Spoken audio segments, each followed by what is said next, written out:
cricket match. When I walked into Lahore and I walked in and asked for sandals, and the guy refused to take money and said, "Aap hamare watan ke hi hain." But those people are not the people in government. The people in government want a hardened stand. The people in government want their egos to come before solutions. And the India-Pakistan policy, to my mind, has been a classic case of every time we're looking for a problem to every solution. Every time. We just refuse to be logical.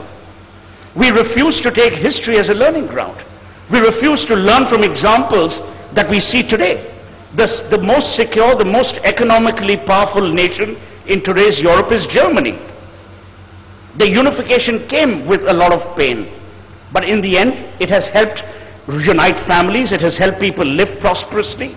I'm not even for a moment suggesting unification, because that in this country would be blasphemous. I'd be immediately branded an ISI agent, and all my life I thought ISI was the mark that I looked for on every toaster that I bought. Until I grew up and realized there were some corny little guys across the border who were trying to kill my people. But that's the reality.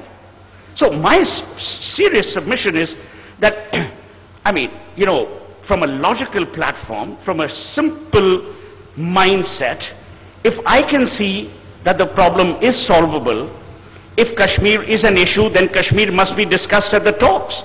I mean, for God's sake, he's not going to discuss Krishna's tennis score, or Krishna's not going to discuss Qureshi's new tie.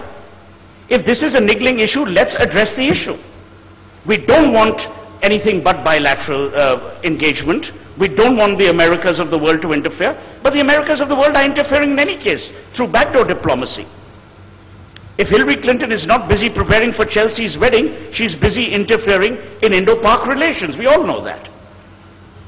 So can we stop fooling around, and can we actually start working towards a solution? I really don't know, Paranjo, and this is the tragedy. I really don't know who is going to cast that first stone. Because the stones that have been cast by the politicians on both sides have fallen by the wayside. They haven't had any impact, they haven't had any effect, and worse of all, the situation has only worsened, it hasn't improved.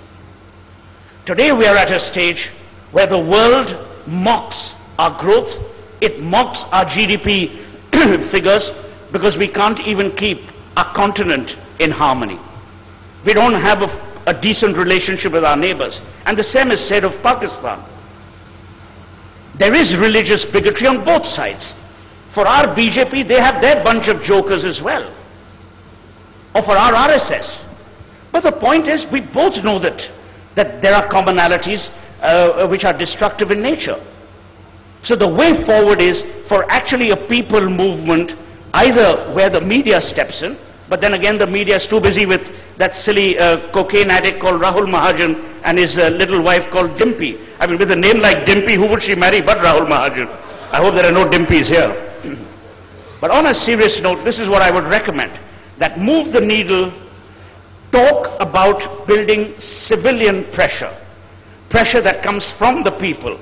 Because ultimately, the politician is not being impacted. The people are. The politician's family remains united. The people remain disunited. The politician's family remains secure. The people continuously live amidst insecurities of the worst kind. Thank you so much. Thank you very much, Suhel. Not only did he